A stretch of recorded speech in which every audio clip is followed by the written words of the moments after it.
Shalom, puji Tuhan, Bapak Ibu, Saudara dikasih Tuhan. Ya, karena kasih karunia Tuhan ya kita ada hari ini. Dan kasih karunia-Nya tidak akan pernah berhenti mengalir dalam hidup kita.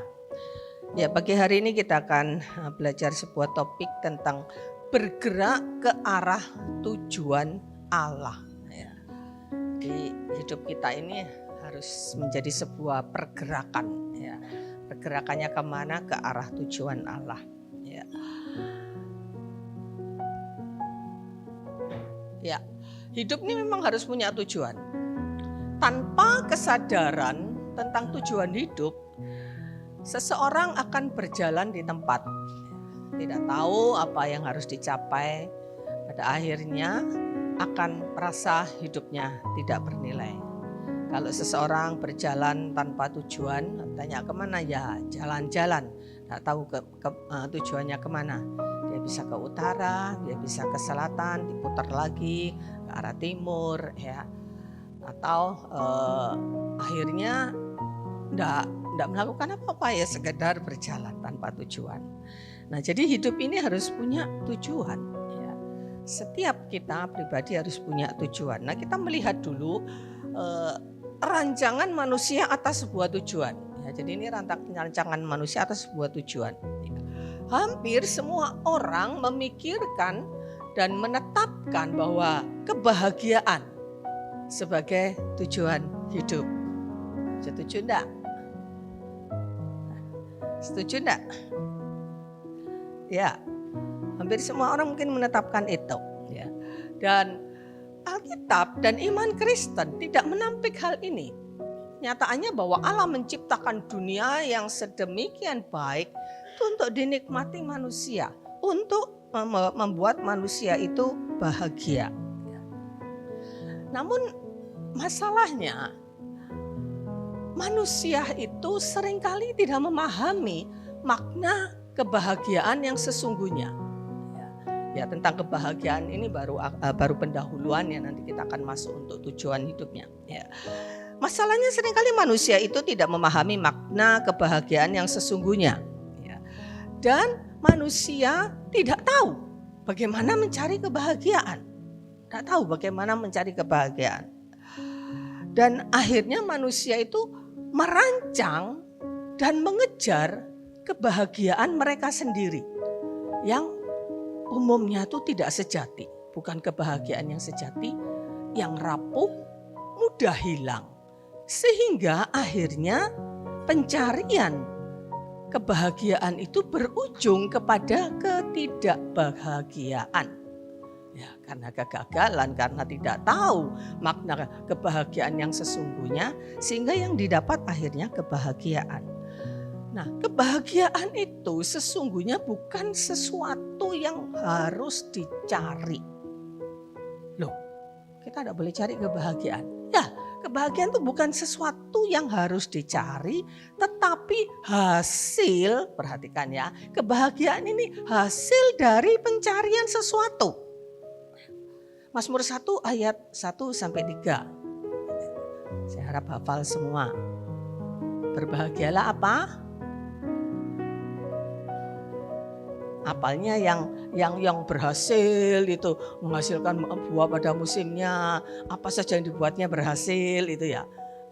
Di ayat 1-nya dikatakan berbahagialah orang yang tidak berjalan menurut nasihat orang fasik, yang tidak berdiri di jalan orang berdosa, yang tidak duduk dalam kumpulan pencemooh, ya. Tetapi yang kesukaannya ialah Taurat Tuhan dan merenungkan Taurat itu siang dan malam. Ya, seperti pohon yang ditanam di tepi aliran air, ya, yang daunnya yang tidak pernah layu daunnya, yang menghasilkan buahnya pada musimnya. Apa saja yang dibuatnya berhasil. Ini kebahagiaan kan? Siapa yang tidak bahagia kalau berhasil? Ada yang tidak bahagia kalau berhasil. Apa saja yang dikerjakannya berhasil, menghasilkan buah hidupnya. Ya, tidak bahagia. Itu kebahagiaan, tapi kebahagiaan itu adalah hasil ya, dari orang itu bagaimana mencari atau mendapatkan akibat. Jadi kebahagiaan itu akibat, dampak. Ya. Dampak dari apa? Ya orang itu tidak boleh berjalan menurut nasihatnya orang fasik. Kalau dia mengejar itu, maka dia bahagia. Matius 5 ayat 3 sampai 12 Yesus mengajar tentang ucapan bahagia. Ya. Berbahagialah mereka yang miskin di hadapan Allah. Berbahagialah mereka yang murah hati. Apalagi berbahagialah orang yang, saya juga ada hafal semuanya. Ada 8. Ayo, salah satu apa? Hah? Ayolah jangan malu-malu. Ditanya. Pasti tahu, ayo. Apa? Li, jodompung makumak yang jelas itu loh. Apa? Banyak kok 8. Orang yang miskin di hadapan Allah, orang yang murah hati, orang yang suci hatinya. Apalagi itu buka Alkitab itu, ayo. Apa Rin? Apa? Orang yang keras, saya sendiri tidak tahu soalnya, tidak hafal semuanya. Bawa damai, ya. Orang yang lapar, ya. Lapar enggak sekarang? Lapar dan haus akan kebenaran. Ya, berbahagialah mereka yang dianiaya, disiksa, ya. Ya, berbahagialah itu hasil dari kalau orang itu suci hatinya, murah hati, lemah lembut, ya, haus dan lapar, dia akan berbahagia. Ya, jadi jangan cari bahagianya, cari penyebabnya. Maka dampaknya pasti itu. Kalau itu dilakukan, ya dampaknya pasti, karena firman Tuhan itu ya dan amin. Ya, jadi itu. Nah, kebahagiaan yang sesungguhnya. Nah, ini kebahagiaan yang sesungguhnya itu sesungguhnya bersifat non materi. Ya, non materi. Ini orang-orang yang sering kali salah. Mereka pikir dengan banyak materi, banyak uang, banyak harta mereka akan berbahagia. Ya. Nah, mengapa ya orang itu merasa bahagia dan memiliki banyak materi, uang, harta? Ya, bahagia. Tidak bisa disangkali. Kita tidak bisa mengingkari hal itu. Itu menjadi suatu kebahagiaan. Mengapa? Karena materi itu orang bisa memperoleh banyak hal. Ya, banyak hal yang non materi. Hiburan, ya, kenyamanan, ya, kesehatan, pengakuan, penampilan. Ya. Jadi bukan karena materinya. Karena pada dirinya sendiri materi atau uang itu tidak membawa kebahagiaan, hanya sarana. Ya. Jadi sesungguhnya kebahagiaan itu harus bersifat non materi. Ya. Dan non materi ini memang bisa didapat, bisa dihasilkan, bisa dibeli dengan materi, harta, uang dan sebagainya. Jadi orang kalau punya uang banyak, cuma ditaruh saja, tidak dipakai untuk apa-apa, ya, apa bisa menghasilkan sesuatu yang membuat dia senang, ya, bisa, ya, tidak bisa, ya. Jadi kebahagiaan yang sesungguhnya itu bersifat non materi dan uang atau materi pada dirinya sendiri, ya, dia tidak membawa kebahagiaan, dia hanya sarana, ya. Nah, kebahagiaan itu juga tidak ditentukan seberapa banyak yang dimiliki. Memang materi itu penting. Harta, uang itu juga menjadi hal yang dibutuhkan gitu loh dalam kehidupan menjalani hidup ini. Ya. Tapi kebahagiaannya tidak ditentukan seberapa banyak yang dimiliki. Ya.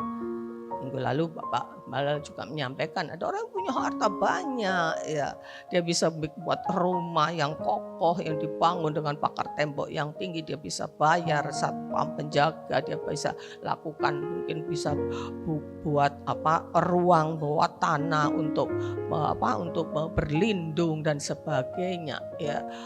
Tapi itu ya semuanya kebahagiaan itu tidak ditentukan oleh itu semua. Banyak orang yang tidak punya semuanya tapi hidupnya bahagia. Ya. Jadi kebahagiaan itu ditentukan ya dengan bagaimana dia bisa mengapresiasi dan mengelola apa yang dimiliki. Ya. Jadi tidak ditentukan oleh banyaknya, tetapi ditentukan oleh bagaimana dia bisa memanage materi kekayaannya. Bagaimana dia bisa mengelolanya dengan baik.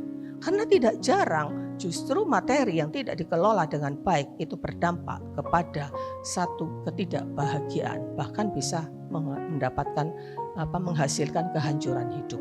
Ya. Jadi bagaimana mengelola? Ya, ada orang yang dengan hidup yang pas-pasan, ya, tapi dia bahagia karena dia bisa mengelola ya, dengan baik, sehingga akhirnya pas butuh ada, pas-pasan, ya. Tapi pas butuh ada, Tuhan sediakan. Ya. Inilah ya kebahagiaan. Jadi bagaimana kita ini bisa memahami makna kebahagiaan yang sesungguhnya. Karena itu jangan sampai kita ini terperosok dan tersesat di jalan pencarian kebahagiaan yang kita tidak pahami kemana kita harus mencarinya, bagaimana kita harus mencarinya. Ya. Nah itu rancangan manusia itu tentang kebahagiaan. Tapi mari kita melihat apa rancangan Tuhan ya dengan kehidupan kita. Kita melihat bahwa semuanya itu diawali dengan Allah, oleh Allah. Kolose 1 ayat 16, karena di dalam Dialah diciptakannya segala sesuatu yang ada di surga, yang ada di bumi, yang kelihatan dan yang tidak kelihatan, baik singgasana maupun kerajaan, baik pemerintah maupun penguasa, segala sesuatu diciptakan oleh Dia dan untuk Dia. Ya. Nah, ini yang dikatakan bahwa segala sesuatu itu bersumber dari Allah. Ya. Tujuan hidup itu harus menjadi lebih besar, lebih penting dari apapun di dalam diri kita. Bahkan dari hidup kita sendiri.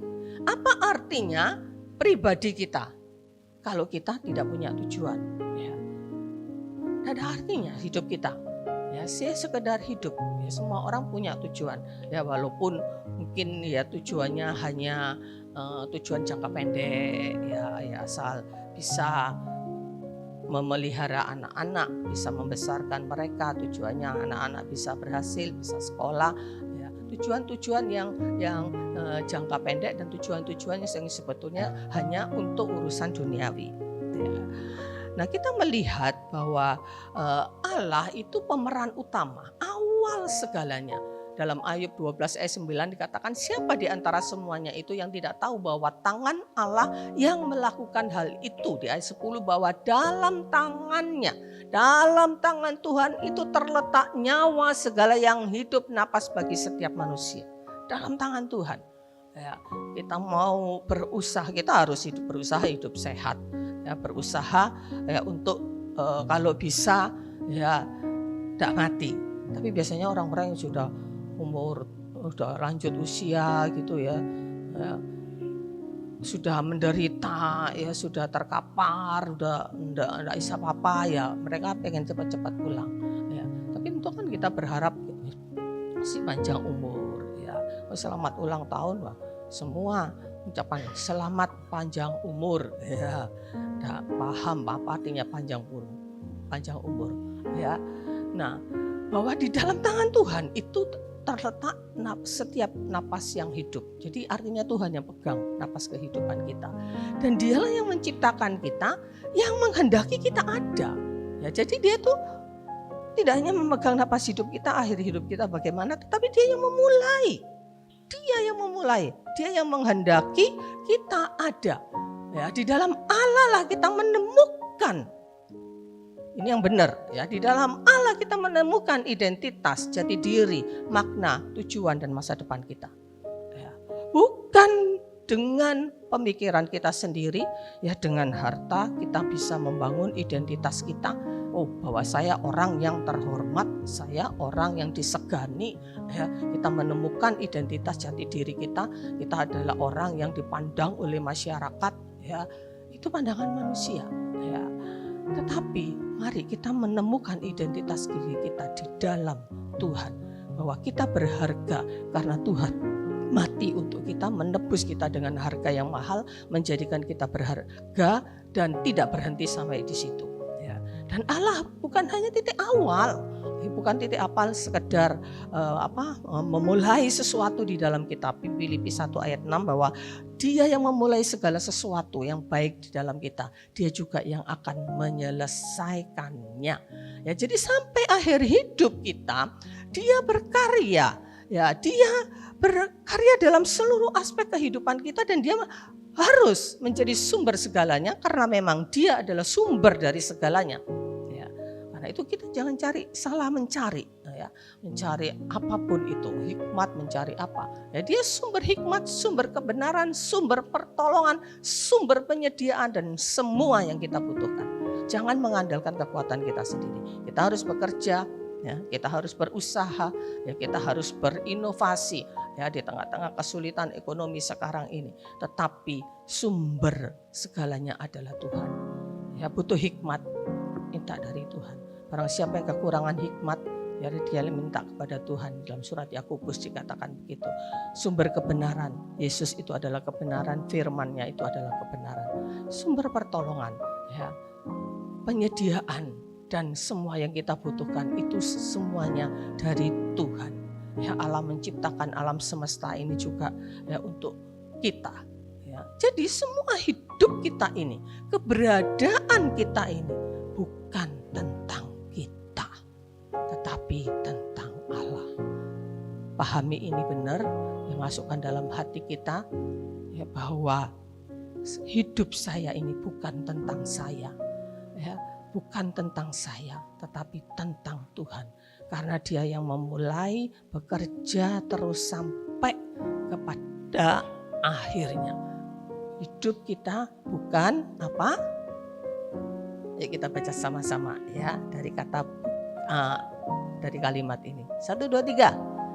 Semua hidup kita, keberadaan kita bukan tentang kita, tetapi ya, bagaimana Allah bekerja, apa tujuan Allah, ya, mengapa Allah menjadikan saya seperti ini, ya, apa maksud Tuhan dengan semua kejadian yang menimpa saya, ya, semuanya tentang Allah. Ya, ini harus menjadi pemahaman kita. Ya. Nah, banyak orang gagal menemukan tujuan hidup yang benar, ya, tujuan hidup, ya, yang benar sesuai dengan kehendak Allah. Kebahagiaan itu bukan goal atau ending dari semua tujuan. Ya, kebahagiaan itu adalah dampak, ya, dari bagaimana kita mengejar tujuan hidup yang sesuai dengan kehendak Allah. Ya. Nah, banyak orang gagal menemukan tujuan hidup yang benar karena apa? Yang pertama, karena umumnya orang itu memulai dengan titik awal yang salah. Memulainya mencari tujuan hidup dengan titik awal yang salah, yaitu dari diri sendiri. Ingin jadi apa ya saya? Ya, apa ya cita-cita yang harus saya kejar? Ya, bagaimana nanti pekerjaan saya ini harus saya kembangkan? Ya, bagaimana nanti impian-impian saya? Ya, yang benar itu temukan kehendaknya. Sering orang itu memulai segala sesuatu itu dari dirinya sendiri. Sekali lagi bahwa hidup kita ini bukan tentang saya, bukan tentang diri sendiri, tapi tentang Tuhan. Jadi kan temukan apa maunya Tuhan dalam hidup kita. Orang salah atau tidak gagal mencapai tujuan Allah karena hanya dikuasai dengan diri sendiri. Saya mau jadi apa? Apa yang harus saya kejar? Ya, bagaimana saya mengembangkan usaha ini? Boleh kita merencanakan segala sesuatunya, tetapi sekali lagi Allah sumber segalanya, ya, sumber hikmat kita, sumber pencaharian kita, ya, pencarian kita itu Allah. Apa maksud Tuhan? Ya, kita bekerja jika kita harus sejalan dengan maksudnya Tuhan. Ya, saya bekerja ini untuk apa Tuhan? Apa yang harus saya lakukan dengan pekerjaan ini? Yang kedua, kenapa orang gagal mencapai tujuan? Karena memutarbalikkan ketetapan yang benar. Diri sendiri tadi menjadi pusat. Allah justru menjadi objek. Ya, dengan kata lain memanfaatkan Allah untuk mencapai tujuan kita. Ya, ini yang salah. Memanfaatkan Allah tujuan. Tuhan, saya punya tujuan ini. Ya. Dan umumnya semua tujuan manusia itu, ya, manusia yang tidak sungguh-sungguh hidup dengan Tuhan, tujuannya itu hanya seputar hal-hal duniawi saja. Dan mereka memanfaatkan Tuhan, ya, untuk pencapaian tujuan hidupnya. Ya. Mari kita jangan sampai salah, ya, di dalam mencari tujuan hidup ini. Ya. Kita percaya bahwa Allah yang memulai segala sesuatunya di dalam kita, Dia akan menolong. Karena itu peran orang tua sejak dini, ya, membangun fondasi iman dan nilai-nilai kebenaran di dalam anak itu. Ya. Bantu anak temukan karunia-karunia Tuhan, minat, bakatnya, bantu orang tua itu menemukan, ya, dan bimbing, arahkan, berikan penopang, sarana-sarananya. Ya. Jadi pertanyaan, seringkali kan orang tanya, besok kalau gede mau jadi apa? Ya kan gitu kan? Pertanyaan itu tidak penting Bapak Ibu. Ya. Bagaimana orang tua itu membangun fondasi yang penting tentang iman Kristen, tentang nilai-nilai kebenaran, ya. Bagaimana nanti kamu harus sekolah dengan baik, ya. Tidak penting tanya kamu besok mau jadi apa? Ya, jadi dokter. Ya, akhirnya tidak jadi dokter. Mau jadi apa? Jadi polisi, jadi tentara. Ya, akhirnya tidak jadi. Ya, karena apa? Ya, tidak ada minat bakat di situ mungkin pada akhirnya atau banyak kendala. Ya, jadi tidak penting tanya itu. Bimbing anak menemukan apa karunia-karunia Tuhan di dalam hidupnya. Peran penting orang tua diarahkan untuk membangun tujuan hidupnya. Ya, jadi bagaimana orang tua itu punya satu hal yang untuk anaknya itu tidak sekedar mencukupi materinya, tidak sekedar mencukupi, oh kamu mau sekolah jadi dokter, oke dicukupi biayanya, tidak sekedar itu, ya, tetapi bagaimana orang tua itu membangun fondasi yang kuat, ya, bantu anak itu, oh karena ini minatnya di situ, ya, arahkan, ya, bimbing dia, ya, sarana-sarananya, kebutuhannya, ya, kalau anak ini bakat di bidang musik, ya, diarahkan untuk belajar musik, ya, dan tidak berhenti sampai di situ. Oh dia jadi pemusik, oh dia jadi seorang olahragawan, tidak berhenti sampai di situ. Ada goal yang terakhir yang lebih mulia, ya. Nah jadi itu peran orang tua. Nah kita lihat sekarang dari awal, ya, mengapa sih kita ini ada di dunia, ya. Mengapa kita ada di dunia? Itu ada tujuan Allah, ya. Bukan hanya sekedar karena orang tua saya menikah, mereka melakukan hubungan seksual, ya, lalu terbentuklah saya, ya. Kita ada bukan karena kebetulan. Siapapun kita, ya, keberadaan kita bukan suatu kesalahan apalagi kesialan, ya. Siapapun kita itu, keberadaan kita itu adalah karena Tuhan, ya, bukan karena kebetulan.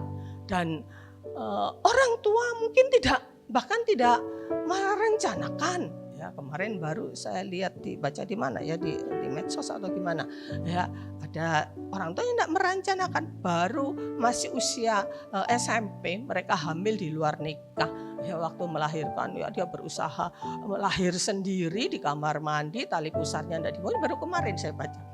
Lalu dia telepon pacarnya, lalu sama pacarnya anak itu ditaruh di atap rumah sebelah, ya, sebelahnya itu rumah budenya, ditaruhlah di situ anak itu, ya, untungnya masih hidup, ya.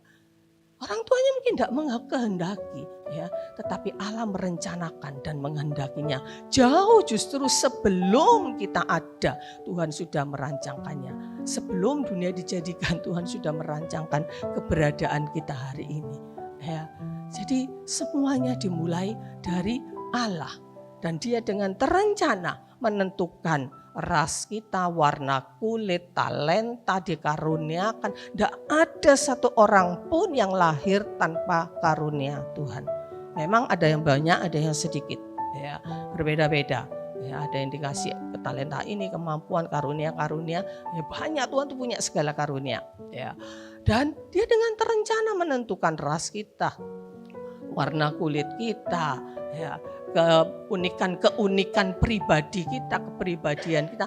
Karena dia merancang kita untuk sebuah alasan sesuai dengan kehendaknya, dengan ketepatan yang luar biasa dan tidak pernah salah.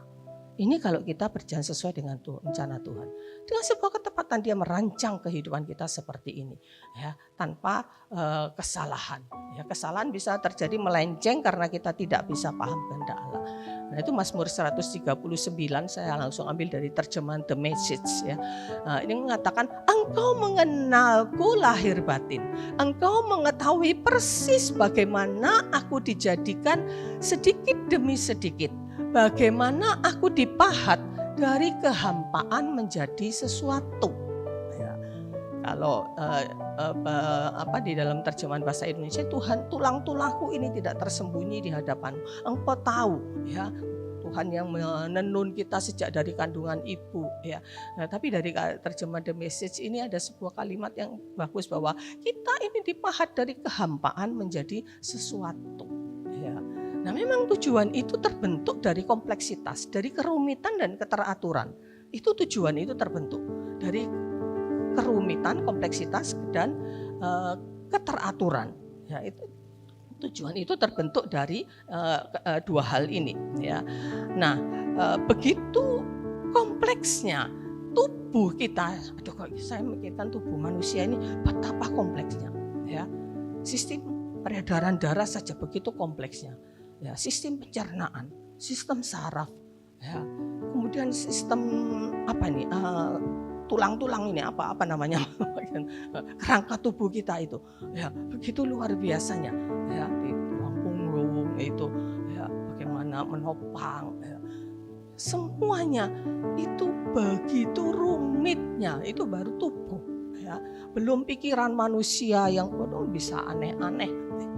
Bisa bermacam-macam manusia ini bisa memikirkan melayang melambung sampai kemana-mana, ya, ya. Alam semesta juga dengan begitu bagusnya, dengan begitu kompleksnya, ya. Ini di bumi ini baru kita melihat bumi, ya. Tata surya kita tidak bisa lihat. Kalau coba searching di Google, lihat bagaimana tata surya itu luar biasa dahsyatnya, ya. Dengan keteraturan, tapi ya, dengan keteraturan masing-masing bagiannya dibuat Tuhan untuk menopang tercapainya tujuan Allah bagi manusia. Ya. Itu semua bagian-bagian tubuh kita itu ada fungsinya. Ya. Sampai hal-hal yang mungkin kuku ini aja, ya. Kuku ini aja ada fungsinya. Ya. Semua bagian dalam tujuan yang kalau dirinci itu, mungkin enggak tahu ada berapa banyak, ya, organ-organ yang ada, ya, organ besar, mungkin ada otak, ada paru-paru, ada jantung, ada ginjal, ya, ada pembuluh darah, ada kerangka tulang, ya, tapi yang kecil-kecil itu ada kelenjar-kelenjar, berbagai macam kelenjar yang ada di dalam tubuh kita ini, enggak tahu ada berapa banyak, ya, ditanya Pak Gianto. Nah, begitu kompleks tubuh kita ini, tapi semuanya harus teratur. Kalau tidak teratur, ya, enggak jadilah manusia ini, atau berakhirlah hidupnya, ya. Makanya enggak teratur, ya. Semuanya keteraturan, ya. Lambung bekerja dengan teratur. Ya, pada malam hari katanya liver itu bekerja, ya, untuk bagaimana menetralisir racun-racun, bagaimana ginjal bekerja itu juga, ya, teratur semuanya serba teratur. Kalau tidak teratur, ya, enggak jadi manusia ini. Ya, semuanya ada keteraturan, ya. Ada kompleksitas, ya, tapi tidak ada keteraturan, tidak ada tujuan, ya. Kalau misalkan, ya, Bapak Ibu masuk ke satu ruangan. Di satu ruangan itu ada meja, ada kursi, ya, kompleks semua ada, ya. Ada pulpen di meja, dan ada kertas, ya, AC ada, ya. Tapi tidak ada keteraturan. Kita masuk situ, kita tidak menemukan apa-apa, tujuan apa-apa.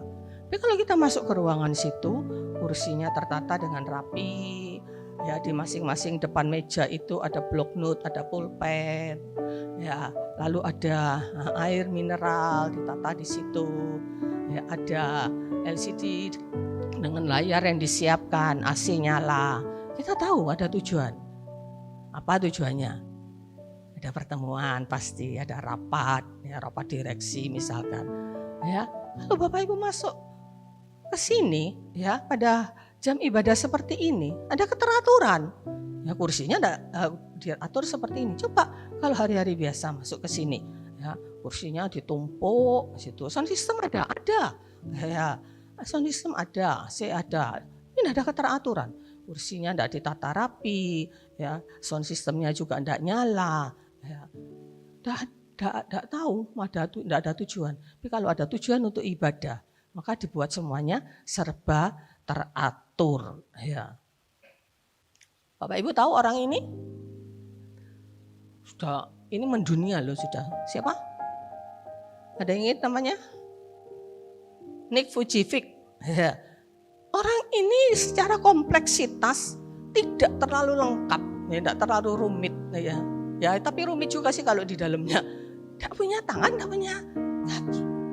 Ya. Tapi dia dibangun dengan keteraturan. Saya sangat appreciate ya dengan orang tua ini.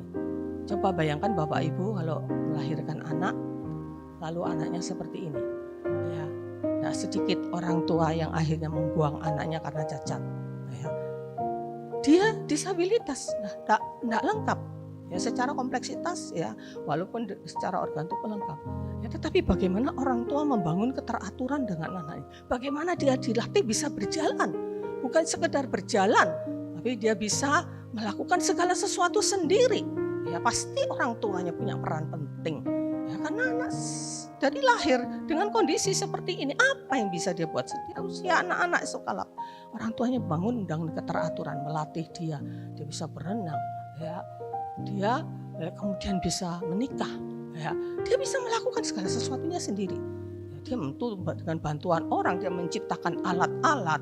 Saya kalau melihat itu ada sisir, ya sisir itu sudah dipasang gitu, ada alatnya, sehingga kalau dia mau sisir itu tinggal kepalanya diginikan. Ya, bagaimana dia bisa berenang? Ini karena ada keteraturan. Ya, dia pernah diundang di RCTI, acara dahsyat. Itu hostnya itu Raffi Ahmad dan Denny Cagur itu, dia diundang. Ini akhirnya dia menjadi boleh dikatakan seorang inovator dunia, dan dia memberitakan tentang Kristus, mendunia dengan kondisi yang waktu lahir mungkin hanya seperti segumpal daging aja, ya kan? Ya. Tapi bagaimana dengan keteraturan dia dibangun, ya, akhirnya menjadi sesuatu, ya, yang mendunia, yang luar biasa. Gereja-gereja besar di Indonesia pernah mengundang dia. Ya, jadi kalau kita tuh enggak mau rumit, enggak mau repot, ya, enggak bakal kita mencapai satu tujuan. Enggak mau repot, ya. Wis, ya kita mau masak misalkan. Wis enggak mau repot, ya. Pokoknya asal cemplung, ya. Ada temannya Nike nih, ya memang dia mengutamakan hidup sehat. Dia enggak penting rasa. Ya, yang penting sehat, tidak mau digoreng-goreng, minyak tidak mau, ya. Lalu dimakan tahu, ya, masukkan di panci, kasih bawang bombay, kasih garam, cukup. Ya. Tapi dia memang bukan tidak mau repot sih, karena memang ya sih satu sisi memang tidak merepotkan juga, tapi ada tujuan memang, tujuannya dia untuk makan sehat, ya. Dia tidak penting rasa, ya, pokoknya asal sehat, ya. Nah, kalau kita ini cuma tidak mau repot, ya, tidak mau repot dengan segala sesuatunya, tidak mau kompleksitas, tidak mau rumit, ya. Kalau mau masak rawon itu kan rumit ya bumbunya, makanya saya paling males masak rawon, tinggal beli bumbu jadi saja. Masak soto juga, ya kalau tidak mau rumit tidak jadi rawon Bapak Ibu. Ya, kalau sekedar daging direbus ya supaya hitam ya tahu dikasih keluak, udah kasih keluak, tidak mau bumbu-bumbu lainnya, tidak jadi rawon Ibu-ibu. Ya, mungkin warnanya hitam tapi tidak jadi rawon. Ya, jadi butuh kompleksitas, butuh keteraturan. Ya, apa ini harus diapakan, dalam masa aja butuh keteraturan. Ini harus diapakan, harus bagaimana, mana yang masuk duluan, mana yang belakangan, ya kan? Jadi tujuan hidup itu dibentuk dari kompleksitas dan keteraturan. Ya. Dan alam menjadikan semuanya itu dengan begitu kompleksnya. Tubuh kita, alam semesta, semua begitu kompleksnya. Ya. Tapi dengan keteraturan. Alam semesta berjalan dengan teratur, matahari terbit pada pagi hari, terbenam pada siang hari, bulan terbit, malam ada musim, walaupun sekarang musim kacau semua karena ya kerusakan alam di dunia ini, ya. Dan itu semua Allah lakukan ya karena satu alasan, karena Allah adalah kasih. Ya. Kita ada supaya Dia mengasihi kita. Ya, kita ada supaya Dia mengasihi kita.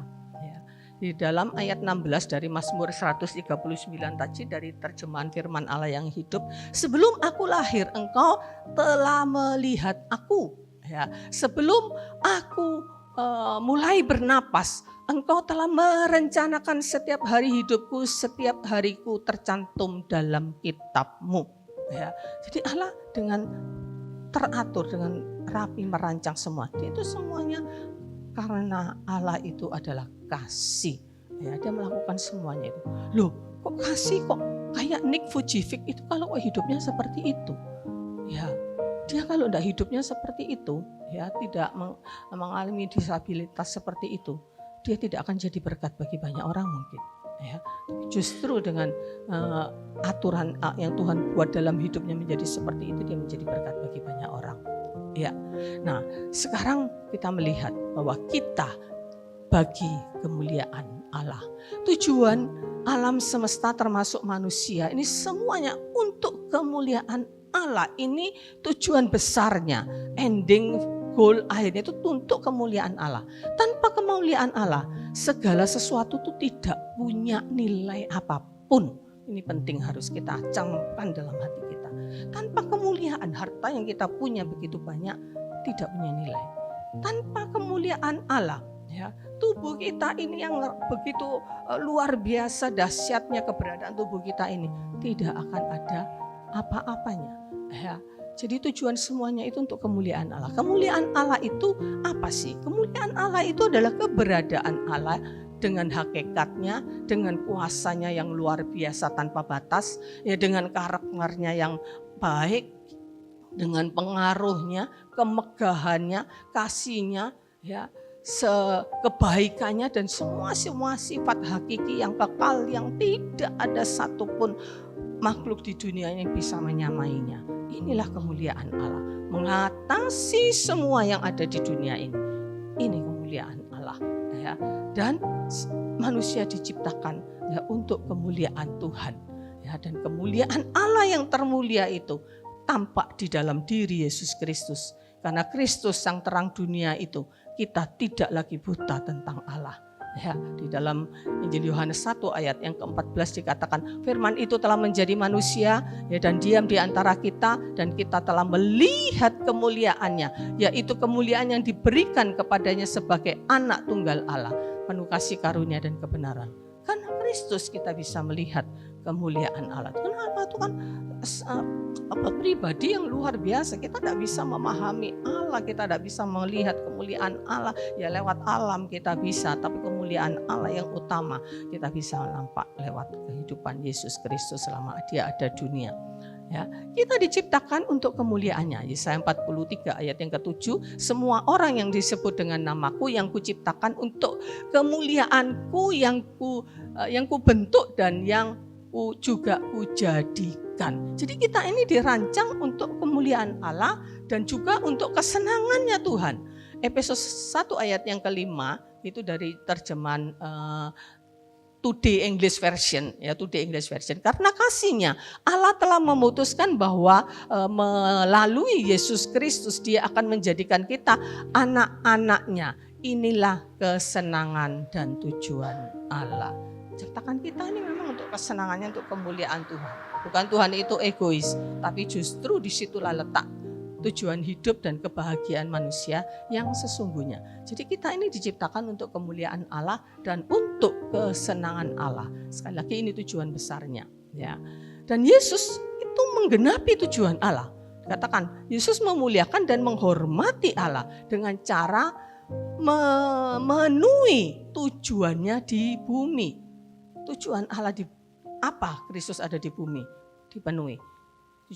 Yohanes 17 ayat 4. Aku telah mempermuliakan engkau di bumi dengan jalan menyelesaikan pekerjaan yang engkau berikan kepadaku untuk melakukannya. Ya, jadi Yesus menghormati Bapa dengan menggenapi tujuan Allah ya baginya di bumi. Pekerjaan Allah itu ada di dunia sekarang ini loh. Ya, itu karya Allah, pekerjaan Tuhan itu ada di dunia sekarang ini. Ya, nanti di kekekalan ya. Tidak ada lagi yang namanya gereja, tidak ada lagi bagaimana kita harus memberitakan Injil, tidak ada lagi bagaimana kita harus berbuat baik, bermurah hati, ya, memuliakan Tuhan dengan harta kita. Ya, tidak ada lagi. Pekerjaan Allah itu ada di bumi. Ya, jadi tujuan dan penugasan yang sama kepada Kristus itu Allah tetapkan bagi kita, ya, bagi kita. Yaitu memuliakan Allah selama kita ada di dunia ini. Ya. Tujuan kita menjadi anak Tuhan bukan semata-mata supaya masuk surga. Ya. Kalau tujuan kita ya ikut Tuhan supaya masuk surga, ya itu kita ini bukan mencintai Tuhan, mencintai diri sendiri supaya kita tidak mengalami penyiksaan kekal. Ya, kemarin saya dengar hamba Tuhan siapa ya itu ya di sebuah TikTok, Pendeta Yakub Rihandoko mengatakan tujuan kita untuk percaya kepada Tuhan diselamatkan ya itu bukan semata-mata untuk masuk surga. Kan kita kalau percaya Tuhan Yesus kita sudah selamat gitu, kita sudah selamat gitu. Tapi untuk apa kita masih ada di dunia ini? Ya, untuk memuliakan Tuhan. Itu tujuan besar kita. Semuanya untuk kemuliaan Tuhan. Apapun yang kita pikirkan, kita lakukan, kita katakan harus menyatakan kemuliaan Allah. 1 Korintus 10 ayat 31 yang sering saya singgung. Jadi jika engkau makan, minum atau melakukan segala sesuatu, lakukan untuk kemuliaan Allah. Makan minum itu di mana?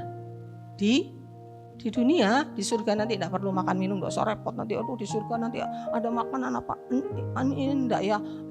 Ada rawon apa enggak ya, ada pecel, ada usah pusing itu dah ya.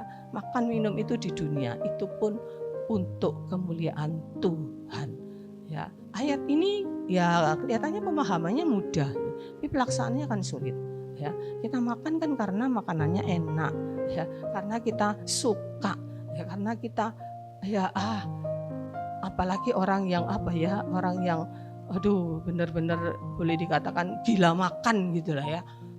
Kalau saya lihat food vlogger itu ya, ada yang makan segitu banyaknya itu loh, kok bisa ya? Ada yang separuh aku lemak, ya separuh aku lemak ya, udah kendut loh kayak gitu, makanya banyak ya. Ini apa sehat gitu ya? Apa sehat?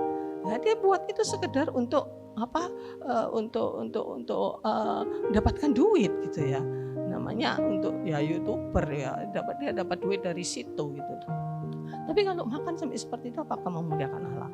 Jadi ingat, makan minum pun untuk kemuliaan Allah. Untuk membangun tubuh kita sehat, dengan tubuh yang sehat kita bisa melayani Tuhan, bisa melakukan segala sesuatu. Di segala sesuatu yang ada pada kita, yang bisa kita lakukan dan bisa kita capai, itu adalah semuanya tadi sekali lagi bersumber dari Tuhan. Tuhan yang kasih karunia, Tuhan yang kasih kemampuan, Tuhan yang kasih talenta, Tuhan yang kasih buka kesempatan ya, dan Tuhan ikut bekerja oleh Dia. Artinya Tuhan ikut bekerja. Kalau kita bisa bekerja itu karena Dia, kalau kita bisa berhasil itu karena Dia.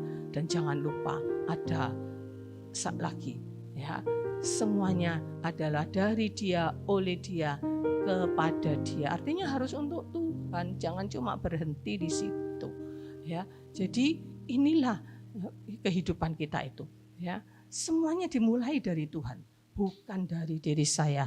Ya, Bapak Ibu memulai usaha dari nol mungkin ya, dari nol, dari rasanya tidak punya apa-apa, lalu bisa berhasil ya sampai menjadi orang sukses. Ya, jangan bilang ya karena saya kerja keras. Ya, oke, kerja keras itu andil. Kerja keras itu menjadi bagian yang kita tidak bisa abaikan. Ya, tetapi semuanya kalau kita adalah anak-anaknya, semuanya itu karena Tuhan yang memampukan kita. Percaya? Harus percaya. Ya, semua itu karena Tuhan. Ya. Roma 11 ayat 36, segala sesuatu adalah dari Dia, oleh Dia, dan kepada Dia, bagi kemuliaan Allah. Bagi kemuliaan Allah. Ya, maka ada tindakan-tindakan praktis memuliakan Allah itu bagaimana? Ya, ada banyak hal. Saya yakin kita semua tahu ya. Saya cepat saja di sini ya, kita harus menjadikan Tuhan sebagai satu-satunya sumber segalanya, sumber yang kita sembah, sembahan kita yang kita puja, yang kita agungkan, bukan yang lain. Dan kita mengenakan manusia baru, karakter baru, membuang segala dusta, marah, perkataan kotor dan lain-lain di dalam Efesus 4 ayat 22 sampai 29. Ini tindakan-tindakan praktis. Nyerahkan anggota tubuh kita kepada Allah untuk menjadi senjata kebenaran. Kita menyembah kepada Allah dengan roh dan kebenaran, bukan sekedar menyanyi. Di tempat ini Bapak Ibu jangan hanya sekedar memuji Tuhan berdasarkan teks yang ada, tidak, tapi menyembah Tuhan dengan roh kita dan di dalam kebenaran, artinya kita hidup di dalam kebenaran ya, dan berdoa setiap saat itu juga bukan sebagai rutinitas dan sebagai syarat ritual agama, bukan, tetapi itu menjadi gaya hidup kita dalam memuliakan Tuhan, sehingga dimanapun kita bisa memuji Tuhan, dimanapun kita bisa berdoa untuk kemuliaan Tuhan. Ini tindakan-tindakan praktis yang harus kita lakukan untuk kita memuliakan Tuhan, mengasihi Tuhan dan sesama, tidak jemu-jemu berbuat baik. Ya, harus selalu berbuat baik untuk memuliakan Tuhan. Kalau ada orang Kristen tidak berbuat baik, pelit, kikir, ya apa bisa memuliakan Tuhan? Tidak, ya. Jadi orang Kristen harus mengasihi sesama, itu memuliakan Tuhan, melayani pekerjaan Tuhan di mana? Di bumi ini. Ya, nanti di surga enggak perlu lagi main musik, ya, enggak perlu lagi ada WL, enggak perlu lagi. Selama di dunia ini, ya, lakukan semuanya untuk kemuliaan Tuhan. Para pelayan-pelayan Tuhan melakukannya untuk kemuliaan Tuhan. Dan melayani Tuhan tidak dibatasi di mimbar ini, tidak dibatasi di gedung gereja ini. Di luar justru kita harus memuliakan Tuhan. Ya, memuliakan Tuhan. Memberitakan tentang Allah kepada orang lain. Mazmur 96 ayat 26, ayat 2 dan seterusnya. Ceritakanlah kemuliaannya di antara segala bangsa. Ya. Menceritakan kemuliaan Tuhan kepada siapa? Pada bangsa-bangsa. Ya, yang sudah kenal Tuhan, yang belum kenal Tuhan. Ya, ladang sudah menguning itu di mana? Di ladang. Ya, jangan memberitakan tentang Tuhan, cari jiwa ya di ladangnya orang. Ini tidak memuliakan Tuhan. Ada banyak hamba-hamba Tuhan yang mengeluh, bahkan bisa membuat sakit hati. Karena apa?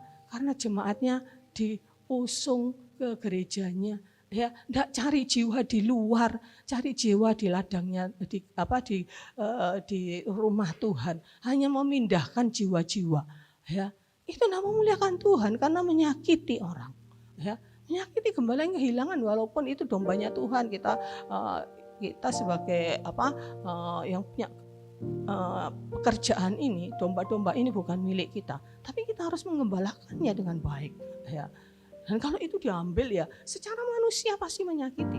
Ya, secara manusia pasti menyakiti itu. Ya, jadi cari jiwa di ladang, ya, di luas tempatnya. Ya, banyak sekali. Ya, kemarin saya dengar persentase orang Kristen. Ya, negara Indonesia ini masuk negara Muslim terbesar di dunia.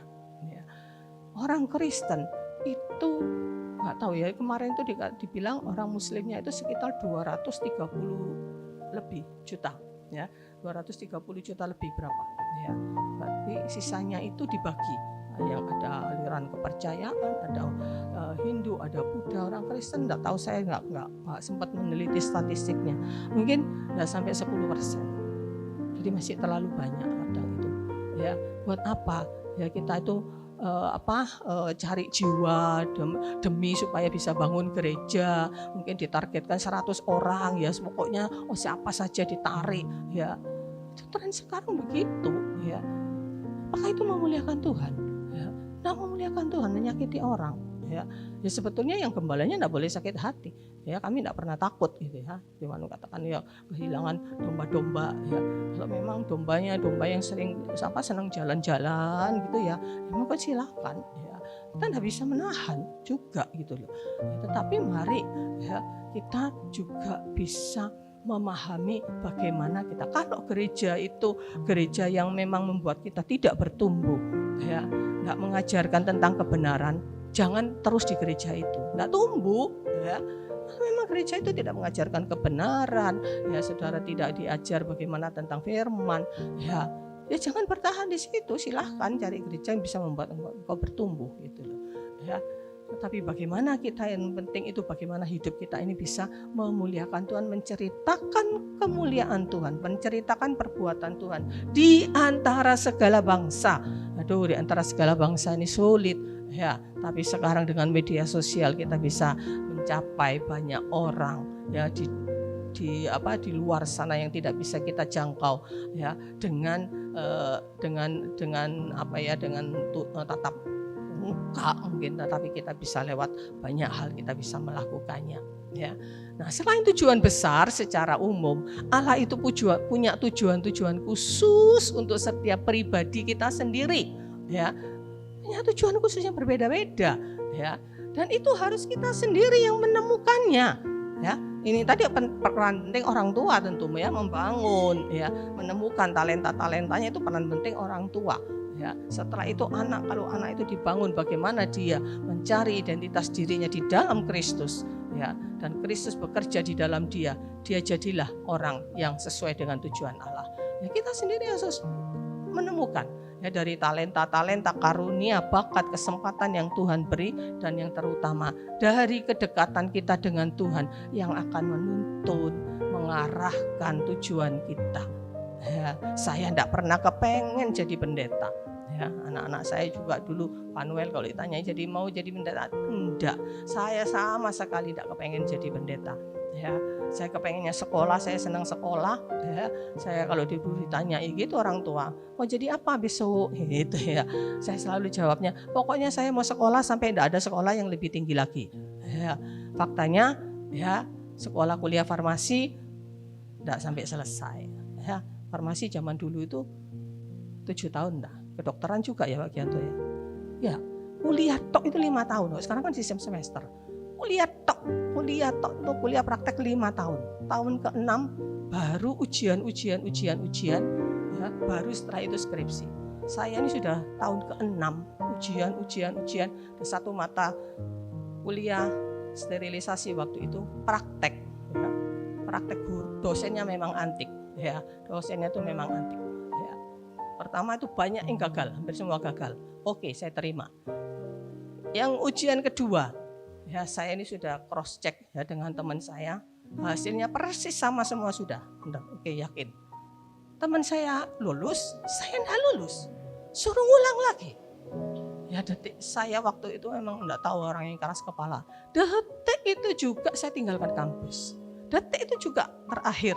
Saya kembalikan semua peralatan laboratorium semua. Detik itu juga saya tidak kembali ke kampus. Kerja ya, dan ternyata rancangan Tuhan memang bukan di situ. Tuhan panggil saya untuk melayani Tuhan.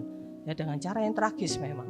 Mama dipanggil Tuhan secara mendadak ya, tanpa saya berpikir situ usia 59 tahun, tahu-tahu Senin pagi, setiap pagi saya dulu tuh setiap Sabtu pulang. Ya, dulu kerja di Jakarta, kemudian punya buka kantor di Surabaya, saya minta pindah di Surabaya. Setiap Sabtu pulang saya bantu pelayanan sekolah minggu di remaja. Ya, Senin pagi jam 5 itu mesti nunggu bis di situ. Bisnya sudah pasti. Ya, masih nganter Senin itu. Atau Selasa malam saya dijemput. Itu mobilnya Pak Gianto yang jemput tuh Om Ernest sama Aweng. Ya, kira-kira jam berapa tuh nyampe di kos-kosan saya. Katakan mama saya meninggal, dipanggil Tuhan. Betapa kagetnya saya.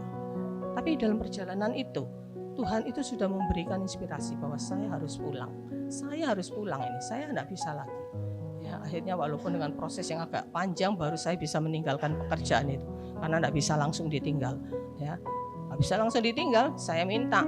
Ya sudah kalau gitu saya minta izin. Ya, Kamis, Rabu saya pulang. Rabu saya minta setengah hari saja, saya pulang. Saya bantu pelayanan ibadah wanita. Ya, Kamis saya minta libur. Jumat subuh saya balik ke Surabaya. Sabtu siang memang Sabtu setengah hari, Sabtu pulang, Senin balik, gitu lagi sampai berjalan beberapa bulan baru saya bisa resign, benar-benar resign setelah ada penggantinya. Ya, masuk dalam pelayanan tidak mudah, ya, tidak mudah. Waktu itu saya mengalami banyak hal, dibilang sombong lah, tidak inilah. Memang saya orangnya tidak terlalu bukan orang yang orang-orang yang sanguin gitu, yang banyak ngomong, tidak kayak mamai apalah gitu ya. Aduh Tuhan, ya masuk saya suruh jadi kayak mama saya, ya tidak bisa lah, orang tua sendiri-sendiri. Ya tidak sama jemaat, tidak ramah. Ya, memang saya itu begitu dulu. Ya, saya dulu dari kerja di Jakarta, kalau perjalanan pulang dari Jakarta sampai Keraksan tuh naik bis, ya jejer sama orang kan pasti berdua. Saya tidak akan buka omongan, kalau ditanya jawab. Saya tidak akan ngomong. Bisa dari Jakarta sampai Surabaya waktu itu kira-kira perjalanan bis itu bisa hampir 18 jam mungkin ya, bis itu ya, berangkat sore ya sampai Keraksan itu bisa besoknya tuh siang ya.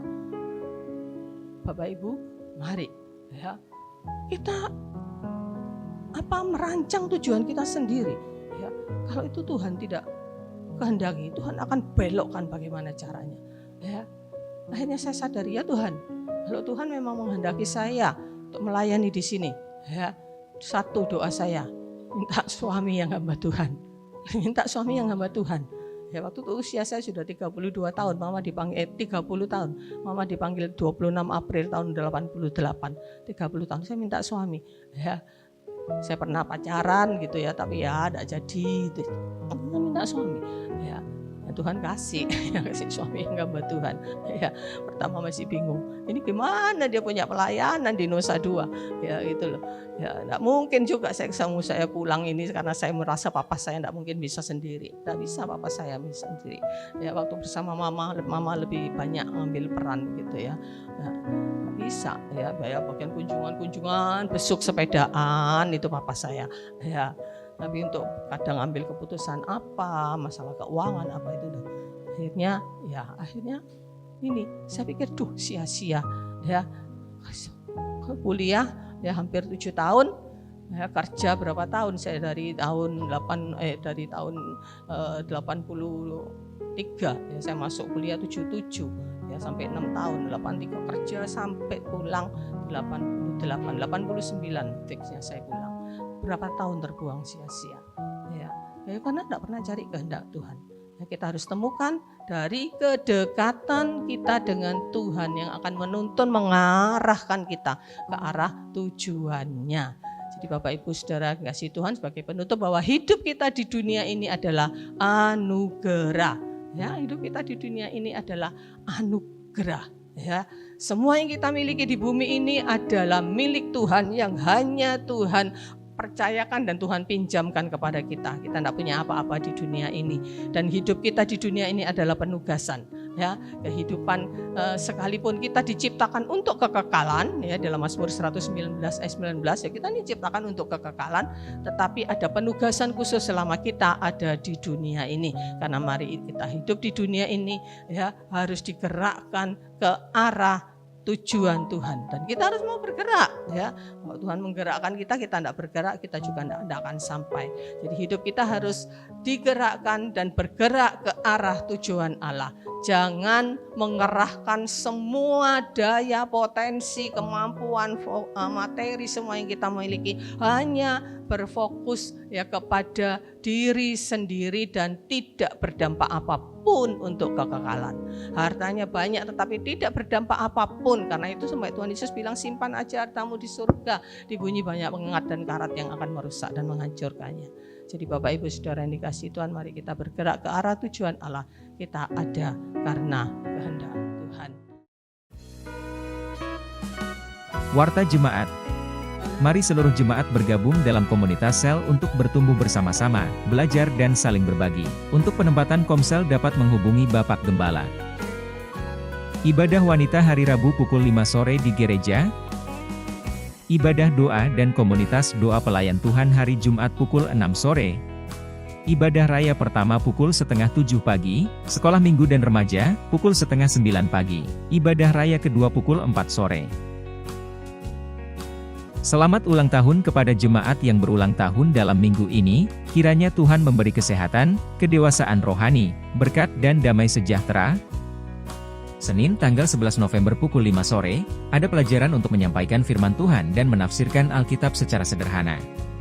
Terbuka untuk semua jemaat, tetapi khusus untuk Bapak Ibu Saudara yang bertugas menyampaikan renungan firman Tuhan di komsel-komsel, ibadah remaja, ibadah wanita, guru-guru sekolah minggu wajib diharuskan hadir, supaya tidak salah dalam menyampaikan dan menafsirkan Alkitab. Tuhan Yesus memberkati.